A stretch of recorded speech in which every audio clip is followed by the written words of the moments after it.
Alright, welcome back. Time for the last 3 games from the Burn Queen side. Let's battle.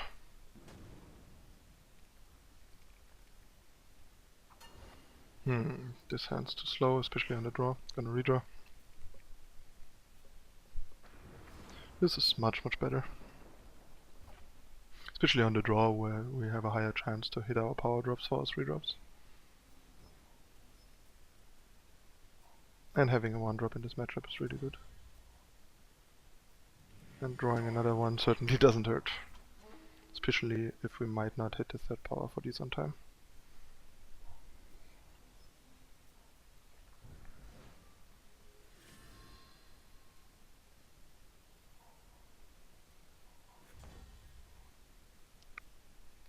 That is a pretty great draw actually. Especially since we can play it on turn 2 for the Onis. And we'll have 1 Oni remaining to banner into champion. So this is one of those pretty good draws that, unless he has a torch here, should pan out pretty well for us. Seems like he doesn't. So that's pretty perfect. And yeah, the favor will allow us to turn on the 2nd side of champion and finish off stuff like a rune hammer and so on. Alright, so let's get in here. Not gonna Vara's favor in this spot. So the question is, do I want an Impending Doom here? I think I want, since he missed a power drop, so he needs to draw 2 power to like harsh roll there.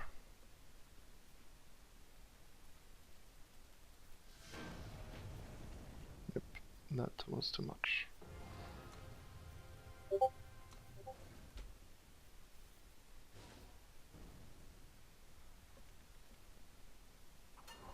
Alright, so we're on the draw again. Think we might have to keep this because we at least have a 1 drop, although it sucks a bit to have like 2 4 drops and like light on power. Problem is like this deck kind of mulligans poorly in terms of like having enough early pressure because there's only like 10 1 and 2 drops. So I think we have to keep this and just hope it's good enough. That's part of what I dislike about this deck.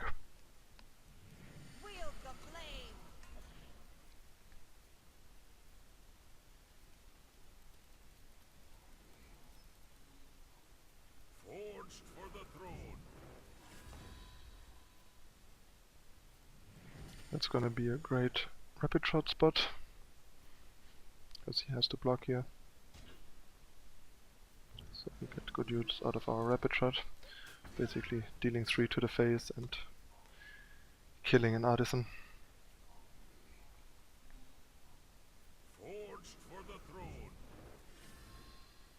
You can see how we torch this to keep attacking as long as he doesn't have an answer. Seems like he has torch, so it's not like this guy is gonna get to do a whole lot.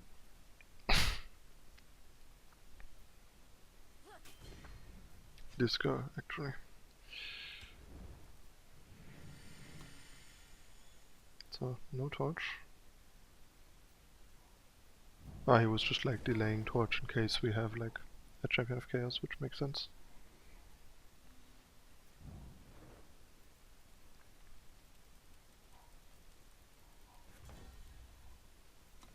That's not what we needed. Looks like after he didn't do much last game, we're not gonna do too much this game.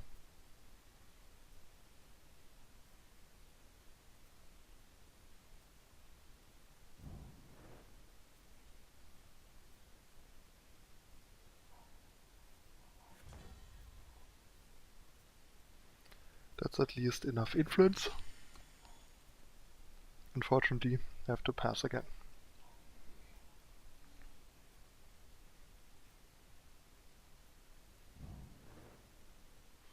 And he is like rise to the challenging all he can, basically. Alright, so first Doom. I mean, one of them is gonna get met with a rune hammer for sure. And we can at least like finish the rune hammer with the queen if he doesn't have a torch.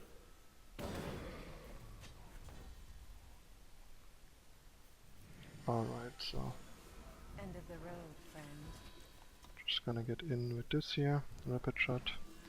Maximum face damage.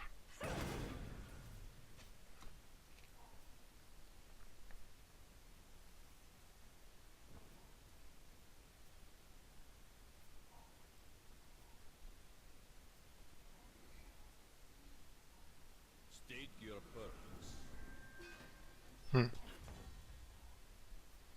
That is a bit annoying. Guess we play another Doom. At least we like work through both of his rise to the challenge targets. Guess we take 6. I mean, it's probably harsh roll, but don't think we wanna like block here. The 6 damage to our face don't matter that much.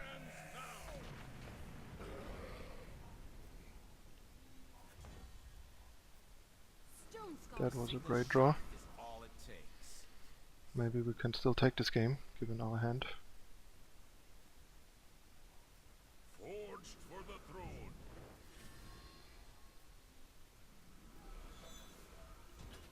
That's a pretty good one.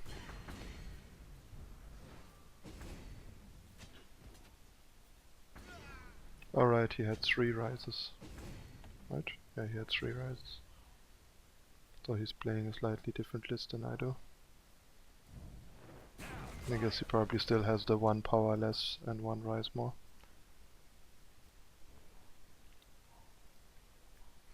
But yeah, we might take this home. Stonescar isn't a place for the weak-hearted. Like if this connects once, we probably have him.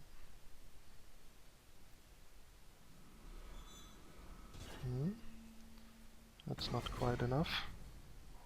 So we need something else. That might help.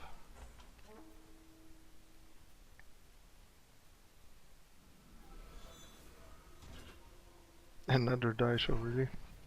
At least we can kill it. But yeah, now we are in kind of a bad spot.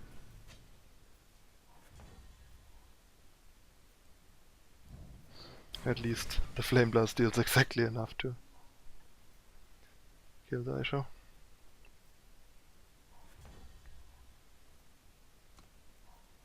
Not enough. But maybe soon, like if this gets in once and we draw an undepleted power next turn, he's dead.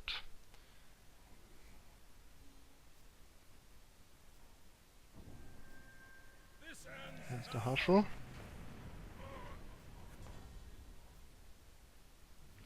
This would have been the power, not undepleted, but potentially enough. Such a close game. Another shot at winning. Especially through potential blockers. Nope, another answer. So close. Oh, and we are almost dead. All his weapons are so big. Nice, that might be enough. Like, if he doesn't draw a weapon to kill us, we win next game. Next turn. Please no, please don't, please don't, please don't. No! So close, yet so far away.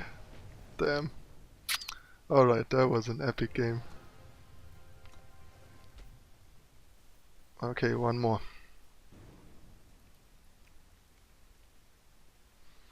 That's a pretty great hand and we are on the play finally. So I think I'm gonna play Seed here first to see if we need this as shadow or can use it as fire. Like if we draw a shadow source, I'm just gonna use this as fire.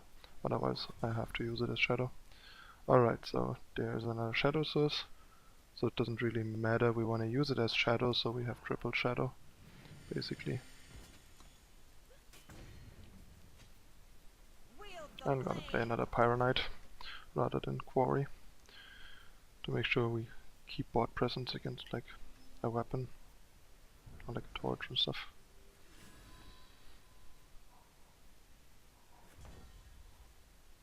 That's a good draw. That's also not bad. 0 cost torch against weapons. It's nice to have. Like this game is looking really good for us. basically needs to have a Vanquish for the Impending Doom, otherwise don't see him winning this game.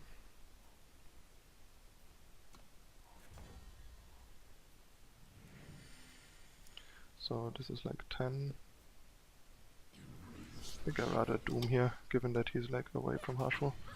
Let's hope he didn't find a Harsh Roll in the Quarry. That's like the only way to punish us here, basically. That would be pretty impressive. Nope, he just has Vanquish, that's fine.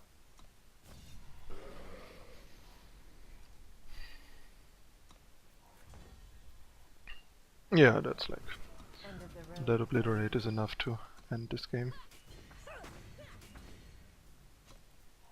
Like, there's not really anything you can have.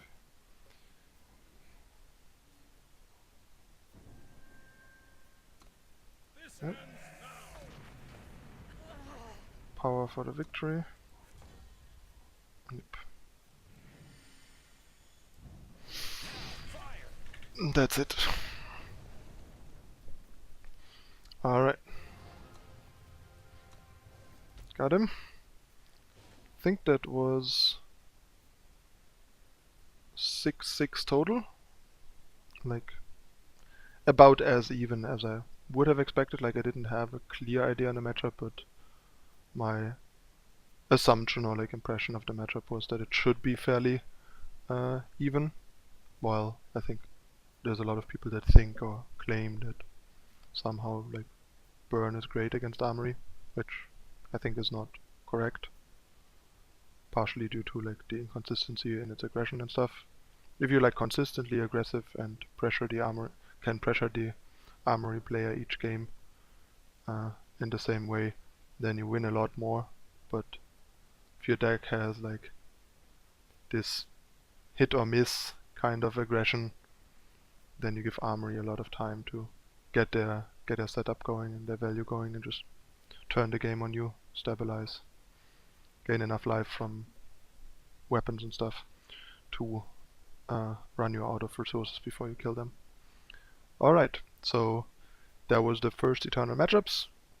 Definitely a pretty relevant matchup and one that had some debate going on in the community, I would say, of whether of how it goes.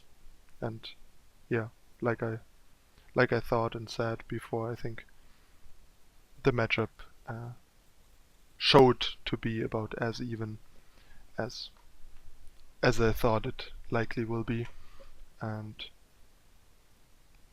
the reason constantly seemed to be the lack of consistency on Burn Queen's side, basically. If you have a more streamlined, consistently aggressive Stonescar deck, that is gonna do a lot better than 50-50 against Armory, because if you put Armory under pressure from turn 1 on, it struggles really hard with keeping up and stabilizing in those cases. But yeah, the debate was about Burn Queen, and Burn Queen is what we tested, and the results are around even. It's also like how it feels, like it's very draw dependent basically. Alright, that's it for the first Eternal matchups. Hope you guys enjoyed this. Let me know what you think in the comments about the format, about the concept as a whole, and also maybe if there's like specific matchups that you would like to see in the future, so we can do more of these. Thanks for watching, see you next time, bye!